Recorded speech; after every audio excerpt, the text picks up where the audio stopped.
Good afternoon. We are here today for a forum on Thursday, August 4th, between our two state Senate candidates for the Democratic Party, Ben Dinucci from Nashwauk and Kim McLaughlin from Hibbing. I'm Steve Potts. I am here from Hibbing Community College. With me is Pastor Dan Erickson. We are the two moderators today. And I would like to thank Ron Workala and HPAT for being here to record this. I'd also like to thank the members of the Governmental Affairs Committee for the Hibbing Chamber of Commerce. Dan and I are members, and we had good input and questions from a number of other people. And I'd like to thank our two candidates. It is summer, and they're both giving up their time to be here today with us to share their views on things. So Pastor Dan will start with the first question, and I should also add, in terms of complete transparency, I work with Kim, and Ben is a former student, and that doesn't influence our questions at all. What grade did you get, Ben, in that class? No. We're going to give each of you just 1 minute to introduce yourself and make a brief opening statement. So, Kim, I will let you go first, and then Ben, you will have a minute after that. Thank you. I'd like to first of all thank the City of Hibbing, the Hibbing Chamber of Commerce, and Hibbing Public Access Television, and of course our two moderators for tonight, so thank you. My name is Catonius Mclaughlin, and today I'm humbly asking for your vote to be our next state senator. I am absolutely the most qualified candidate, and I am a wife, a mother, and a 25-year proud public servant. I was born and raised in Chisholm, a graduate of Chisholm High School, received a bachelor's of accounting degree from the University of Minnesota Duluth, after I completed a 2-year degree at Hibbing Community College. I'm a certified public accountant and a fraud examiner. I have worked in public accounting. I have worked in public higher education for 25 years as an auditor and a business manager. I am an 18-year dues-paying member of a union, and my husband is also a union member. We have one daughter. I'm in my 6th year on the Hibbing School Board, and I'm also in my 6th year on the Range Association of Municipalities and Schools. Great, thank you, Kim. Ben, go ahead. Hi, I'm Ben Dinucci. I'm the DFL endorsed candidate for the Minnesota State Senate and Senate District 7. I'm a 5th generation Iron Ranger, volunteer firefighter, former mayor of my hometown of Nashwauk, and current Itasca County Commissioner. I'm a small business owner. I got into business to help my community, to help keep the doors open of a hometown grocery store and 15 good paying union jobs in the community. During my time as a county commissioner, I've spent time fighting for the mining industry, supporting projects like Polymet and common sense regulation. No other candidate in this race has my experience when it comes to business, working with mining, the DNR, or the mining industry in general. We are losing years of experience with David Tomasoni's retirement. Now more than ever, we need a proven leader that can be a strong voice for the Iron Range in St. Paul. I have the experience to hit the ground running and be ready to go on day one as your next state senator. First question, we'll go with Ben first this time. Ben, what do you see as the 3 most important challenges facing District 7 in the next several years? The first most important challenge is the economy. It's the economy. When I'm out in the community, people want to talk about the economy, and living in a natural resource-based economy, that means supporting the mining industry. We need legislators right now with experience in the mining industry, and I have that. I have more experience in business and mining than any other candidate in this race, and I've been endorsed by the United Steelworkers as well. In my career in local government, I've supported projects that create good paying union jobs, and I myself own a union shop grocery store. I'm pro-union because being pro-union is being pro-job, and good paying union jobs is what keeps our communities thriving and fuels our economy. The second issue is the mining industry. The mining industry can be under attack at times. We need to keep it strong. We need to have common sense regulation. We need to support the new projects and mining exploration. And I have that experience. I've done that, and I will continue to do that as a state senator. I've also worked on advancing education in my community. I was on a project team that passed a referendum to replace the oldest school in the state. we need strong schools for the next generation of our workforce, our Iron Range residents of the future, and I've been very happy to do that work, and will continue to do that as well as in the state Senate. Thank you, Ben. Kim, the same question. What do you see as the three most important challenges facing the district in the next several years? Absolutely. So jobs, absolutely. I too am pro-mining. I am pro-union. I have visited Polymet. I have visited Twin Metals, and I believe we can do it safely and responsibly. It's vital to our world economy and to our local region as well. Having said that, I believe that the leases at Mesaba Metallics SR need to be pulled. I think that what has happened over in Nashwauk has put that city in jeopardy, and we need to move that, and we need it to keep Hibbing taconite sustainable. That's very important for our entire area. And I believe for every one mining job, there's 2 spin-off jobs. So imagine what it would look like without Hibbing taconite in our area. Education is very important. While many communities in our region are focusing on buildings, I too believe that we need to act responsibly. In my role as a school board director, we are obligated to our taxpayers to maintain and repair and refurbish our buildings. But more importantly than that, I care about our curriculum and the education we're providing to our students. I believe that on the funding formula, just getting an increase based on inflation is not going to be adequate, particularly in areas like our rural parts of Minnesota where enrollment is declining. So if we only get funding based on inflation, that's not going to be adequate to provide enhanced curriculum. The other thing is mental health services. Our students, we have been able to implement multi-tier interventions and other mental health services as a result of the pandemic funding, and we need to maintain that. We need to appropriate for that at the legislature. And the third thing is healthcare. It needs to be accessible and affordable.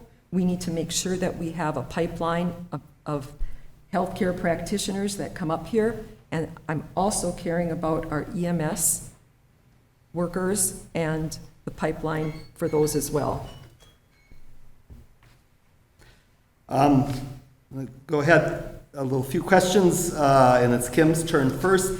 I want you to evaluate both the governor's and legislative response to the COVID pandemic. We're almost 2.5 years out. Just looking back, how did the governor, how did the legislature handle that situation, in your opinion? I think initially it started off very well. But then as the pandemic continued, I would like to have seen,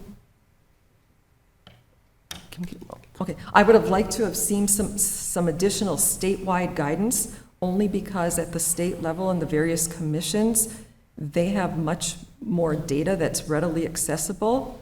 But having said that, our St. Louis County jumped in and did an amazing job helping. I believe some of the funding that we received, particularly the federal funding and then funding that was passed through, was instrumental in our schools and our communities. And again, it was appropriated in ways that helped us implement different programs, different services, and it helped address many of the mental health situations that the pandemic really exacerbated. So I think that overall we did a very good job with the information that we had, and the fact that we had never gone through anything like that in our lifetime. Okay, Ben, same question for you. How would you evaluate the governor's and the legislature's response to the COVID pandemic over the last 2.5 years? Yeah, the response needed to be to stress safety, and as the pandemic was new to all of us, I think the governor and the legislature had to implement measures that provided for public safety. And I know people felt like that was restrictive at times, but the public health was at stake. And I think we were able to do a lot of good work in county government. I was proud to be a part of county government that was able to roll out vaccines and also allocate CARES funding to businesses and industries such as the logging industry that was affected by the COVID pandemic. So I think that it was uncharted territory, and there was a need to be cautious and a need for safety and a need to keep people's healthy, and that is what was done. And it's easy to look back in hindsight and second guess, but this was a lot of uncharted territory that I feel the governor and the legislature dealt with in a manner that kept public safety paramount. Thank you. Ben, this next question to you first, please. This one is from Sandy Karnowski, who is on our Governmental Affairs Committee. Hibbing Taconite's ore reserve is limited and the mine is nearing closure. What would you do to secure additional ore to keep the mine running? Yeah, certainly the situation at Hibbing Taconite is a top priority, and it should definitely be a top priority for our next senator. Finding a solution will be a top for the situation at Hibbing Taconite will be a top priority for me. The value that Hibbing Taconite has to this area is undeniable, with 700 jobs and even more supply and logistic chain jobs, not to mention the royalties that are created through the taconite production that go out to our townships, cities, and schools. It is of the utmost important that we find a solution, and there are solutions out there. I just question if we have worked hard enough, exhausted all the avenues that we can, made all the efforts that we can do. That's the question I have, and that's what I want to do. Be tenacious in finding the solution to this issue. I often wonder, what would Rudy Perpich do if he were alive today and faced with this situation? You know, I think he'd lock everybody in a room and say, no one's coming out of here until this is solved. So if I'm elected, I'm going to use my experience with the mining companies, with the agencies such as the DNR and the governor's office. These relationships I've created over the past 8 years are going to be extremely valuable. No other candidate has the experience in mining that I do, and I can put them to good use to find a solution to sustain Hibbing Taconite into the future as your next state senator. Yeah, thank you. Kim, same question. Hibbing Taconite's ore reserve is limited and the mine is nearing closure. What would you do to secure additional ore to keep the mine running? Well, it's really unfortunate that it's ended up in this situation, because I believe there was opportunity previously back in 2018 to move those leases. And so I know my opponent at the press conference that was held a couple Tuesdays ago mentioned selling off assets and forcing the company into selling assets. But I really believe, as I said earlier, pulling the leases is what needs to be done. After speaking with people from Hibbing Taconite and the mining industry and the union, truly, that's what it's all about. It's about the leases. Hibbing Taconite, Cleveland Cliffs, they have the infrastructure in place to move those minerals, or they will create the infrastructure to move the minerals and process them at their Hibbing Taconite plant. And so I believe with what the information I have now is that's what I would do, is work at the state level through the various agencies to get those leases moved as expeditiously as we can, because truly there is a lead time that would be required in order to start mining that property. And so that's what I would do. Okay, thank you. Okay, Kim, this question goes to you first. At the last election, Senator David Tomassoni was elected our state senator, or re-elected our state senator, on the DFL ticket. When the session started, he declared himself to be an independent and ended up caucusing with the Republicans. If you are elected, are you committed to being a part of the DFL caucus? And if so, why do you feel you will be more effective in working within that setting than Senators Tomassoni and Bach felt they could be? Well, first of all, yes, I acknowledge that Senator Bach and Senator Tomassoni moved to the independent after they were reelected, and it's what they felt they had to do. I am a DFL candidate, and I will continue to be a DFL candidate. However, my vote will be with the people of northeastern Minnesota, and I will work across party lines and do what I need to do to advance northeastern Minnesota and Senate District 7. That's first and foremost. So I'm a person of honesty, integrity, and in my professional positions, I am very used to bringing people to the table who have opposing viewpoints on different matters and coming up with common ground and solutions.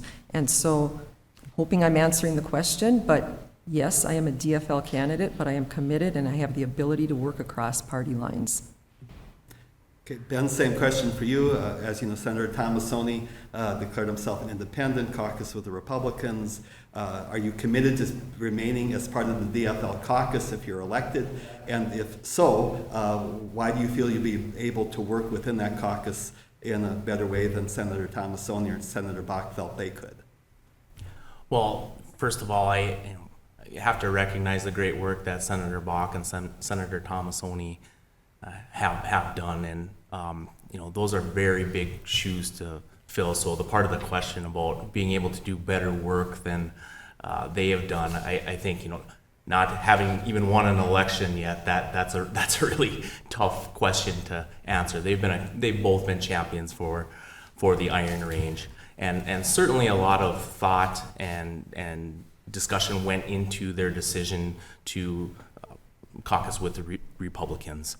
And over the course of a career, it's not for me to judge whether that was the right decision or the wrong decision. I know that at the end of the day, they were able to get a lot done for this area. I'm the DFL endorsed candidate.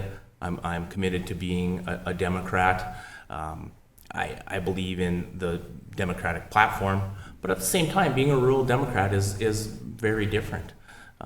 Your opponents want to lump you in with the more liberal arm of the party, and living on the range, being from the range, we believe in we have different principles. We believe in keeping the mining industry strong, and that is a major point of contention at times, and that is something that I will always support.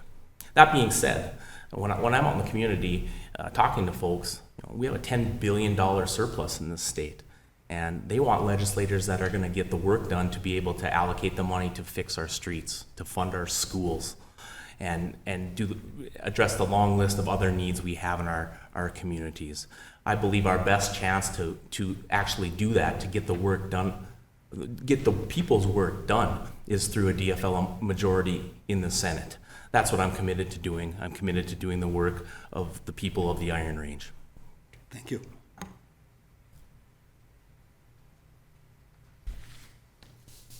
This question for you first, Ben, and you kind of introduced this already.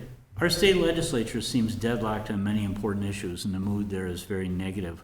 What would you do to encourage a more responsive and civil legislative climate? Yeah, so again, when I'm out speaking to folks in the community, this topic comes up quite frequently. Why can't the state legislator get things done? Why is it with a nearly $10 billion surplus? Why can't we move the state forward and allocate that funding out to improve our schools, fix our crumbling infrastructure, and the long list of other needs that we have? The last question was about Senator Tomassoni and Senator Bach's relationship with the Republican caucus, and I believe that rural Democrats have a lot in common with rural Republicans. We don't agree on everything, but there are issues that intersect that we can work together on, and those issues greatly benefit the rural areas of this state. So I believe it's good to be able to work across aisles. I'm someone who has been a coalition builder in my career in local government. I believe I have relationships with some of those legislators already on both sides of the aisle, and I believe I can be effective in getting the work done at the state capitol And when it comes to working with the DFL Senate caucus, I have a baseline and relationships already established there. It's important that we have an experienced legislator that is able to tell our story, to have a strong voice, and to advocate for the needs of the Iron Range. Yeah, thank you.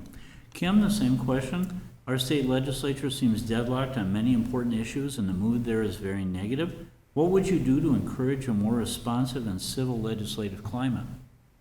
Right. Well, first of all, I would bring with me a whole fresh voice and fresh perspective. And I think that's very important. It's important to build relationships, to maintain the relationships that I already have, both at the legislature and across the Senate district. So I think just working with senators, establishing those relationships inside and outside of the Capitol is very important. And I think the other thing is I truly want to be a public servant. I have been a public servant all my life. And so I think just having an open mind and the ability to work with people and work for northeastern Minnesota is what would give me an opportunity to be more responsive and create a more civil climate at the legislature. Okay, thank you.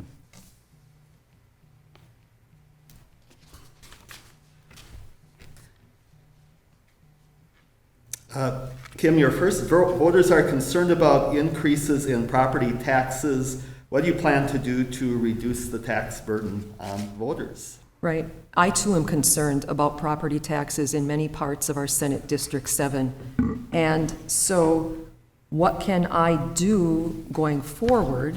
I think it's very important that we have plans in place so when we're taking on projects that there's both operational and financing plans ahead of breaking ground.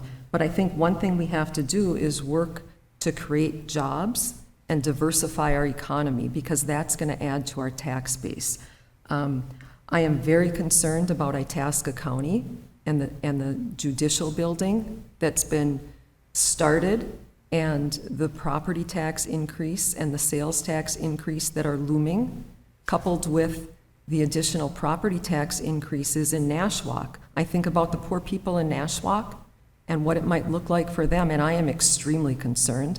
I would have to see the contracts and what we can do with those projects, but we need to be very planful. I believe I am very fiscally responsible. I am very happy when we did our school district project that we were planful both operationally and fiscally, and we are not passing that burden on to taxpayers. We have to recognize these are tough economic times.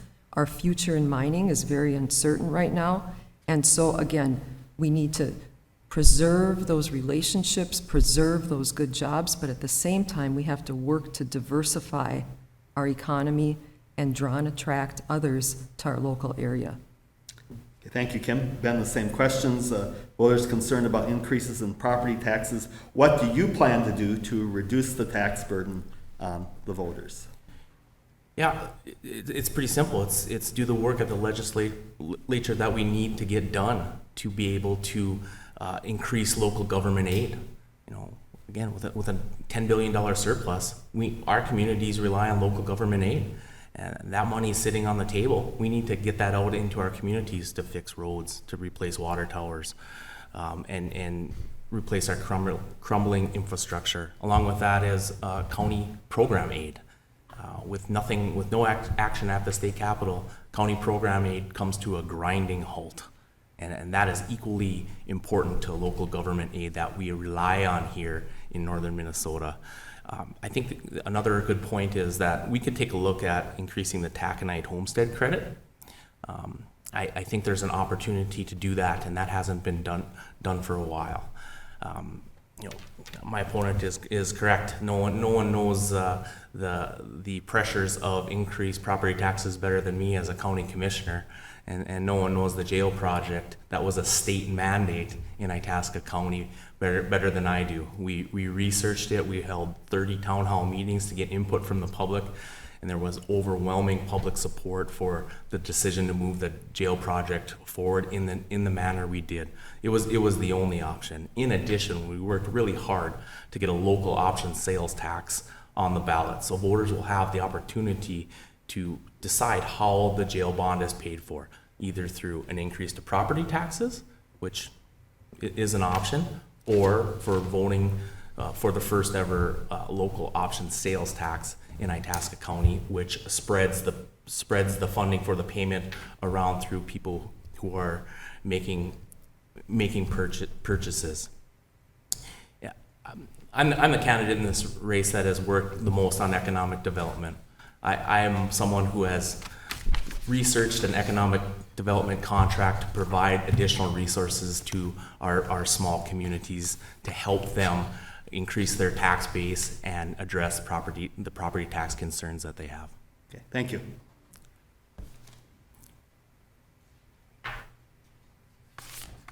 Thank both of you. We've pretty much stayed on time, so who did their opening statement first, Ben? Kim? I did.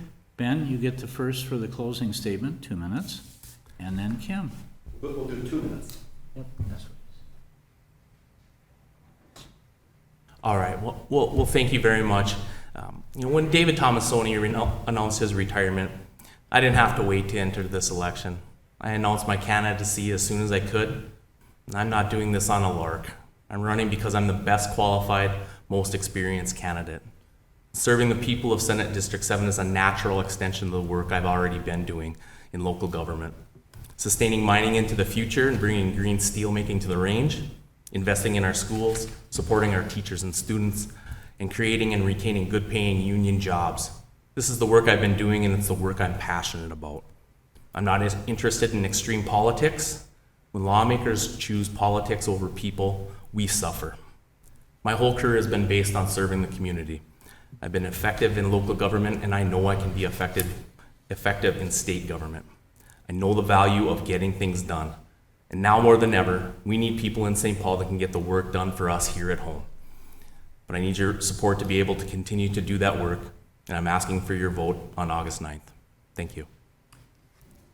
Thank you, Ben. Kim, 2 minutes for your close. Yes, and I too humbly ask for the voters' vote in the Minnesota State Senate race on August 9th.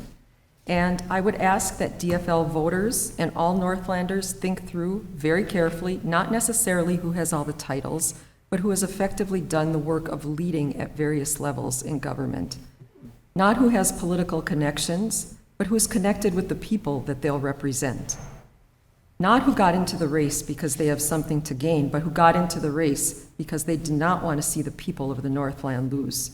Who views school safety with the utmost importance. I want to make it clear today, for those that are parents and grandparents, I do not support high-capacity gun magazines, unlike my opposition. I know many of you are parents and grandparents, so please take that into consideration.